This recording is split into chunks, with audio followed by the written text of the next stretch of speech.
reverra un petit peu à la fin pour le problème de bénéfice-risque. Alors, mode de production des vaccins, comment on produit les vaccins? Donc, il y a plusieurs modes de production.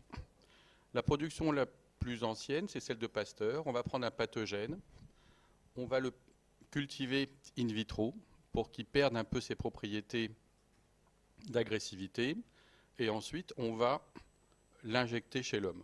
Donc là, c'est ce qu'on appelle une atténuation du pathogène, ce qu'avait fait Pasteur à la fin du 19e siècle. Exemple de ce type de production, vaccin contre la grippe, vaccin contre le virus syncytial respiratoire. Lorsqu'on les a atténués, ces virus ne peuvent plus se multiplier à 37 degrés. Ce qui fait que chez l'homme, où la température corporelle est à 37, ils peuvent beaucoup moins bien se repliquer et ils sont beaucoup moins virulents. Néanmoins, c'est une méthode assez lourde, puisqu'il faut plusieurs passages successifs. Les méthodes plus modernes, aujourd'hui, c'est des méthodes qui, à partir du matériel génétique du pathogène, on va déléter les gènes virulents et finalement reconstruire un pathogène recombinant, mais qui est moins agressif puisqu'on a délété les gènes recombinants. Exemple, au niveau de l'herpès, on connaît certains gènes virulents, au niveau de la shigelle, du Vibrio cholerae, Salmonella typhi. Donc on crée carrément un nouveau pathogène. Néanmoins, c'est plus rapide que la culture et l'atténuation successive et c'est beaucoup plus précis. Troisième mode de production des vaccins, il y a beaucoup de bactéries qui sont toxiques via la production de toxines. La plus célèbre, c'est l'anatoxine tétanique, mais il y a aussi l'anatoxine de diphtérie, c'est-à-dire que ce n'est pas le pathogène par lui-même qui est toxique, c'est la production d'anatoxine. Donc, ce que différentes personnes ont fait, le premier, ça a été Ramon, début du XXe siècle, c'est qu'ils ont modifié de façon chimique la toxine pour qu'elle ne soit plus toxique, mais qu'elle garde ses propriétés antigéniques. Et là, c'est ce qu'on appelle un toxoïde. Donc là, ce qui est important, comme tout à l'heure, on a une protéine qui reste immunogène, mais qui a été modifiée pour qu'elle perde ses propriétés toxiques. Et enfin, les méthodes les plus modernes aujourd'hui de production de vaccins, c'est par effectivement biologie recombinante, biologie moléculaire. Donc là, on va prendre une protéine du pathogène, on va faire un ADN-C, on va la produire de façon extrêmement précise. Les premiers, c'est le vaccin contre l'hépatite B, l'antigène HBS. Alors, ce qui est intéressant, c'est que cette protéine de l'antigène HBS, elle va s'associer entre elles pour créer des sortes de pseudo-particules. Donc, il va y avoir une polymérisation de ces protéines, ce qu'on appelle des virus-like particules. Donc là, c'est une protéine produite par génie génétique, mais cette protéine va souvent s'auto-assembler, dans le cas de l'antigène HBS, dans le cas du vaccin contre HPV. Et le fait d'avoir cet antigène sous forme multimérique, c'est beaucoup plus immunogène. On verra on va voir un exemple ici. Donc, le virus, le papillomavirus, c'est un virus qu'on a vu lors du dernier cours, qui, lorsqu'il infecte les cellules épithéliales, est capable de les transformer et d'aboutir à l'apparition de cancer.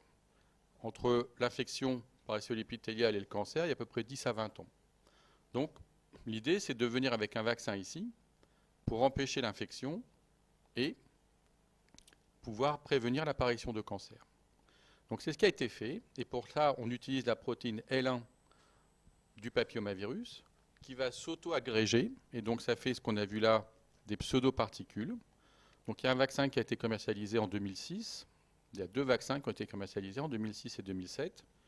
Mais ce sont des vaccins très efficaces. Vous voyez ici, quand on donne ces vaccins à des adolescentes qui ne sont pas infectées, ça prévient à 100% l'apparition de lésions de dysplasie associées à HPV.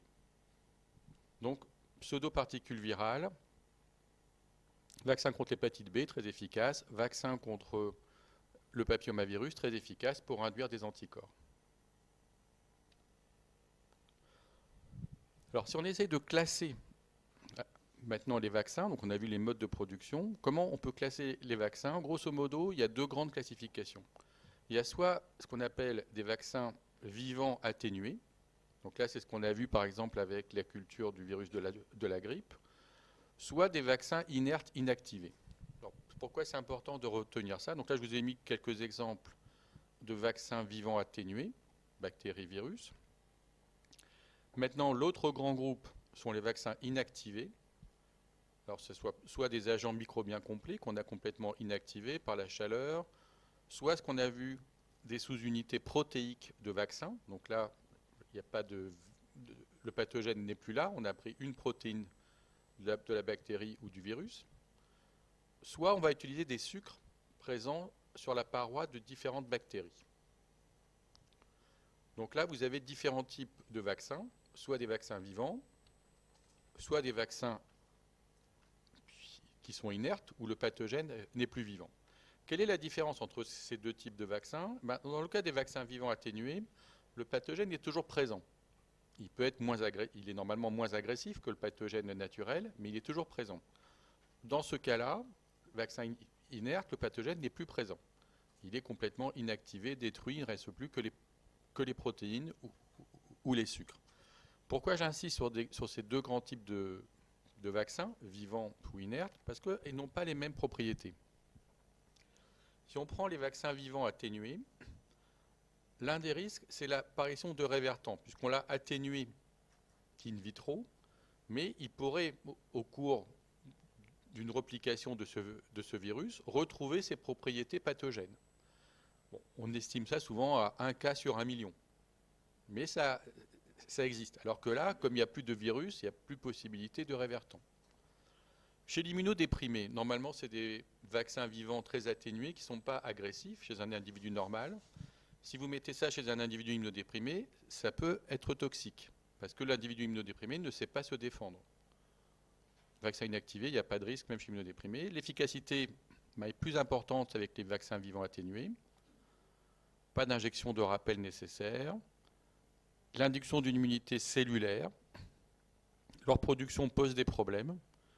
Et leur stockage est difficile, puisque c'est quand même des pathogènes. Donc vous voyez, il y a à la fois des avantages et des inconvénients. C'est en gros plus efficace. Ça peut être toxique chez certains groupes d'individus. Et il y a des problèmes logistiques. Donc c'est pour ça que je pense que ce n'est pas inintéressant.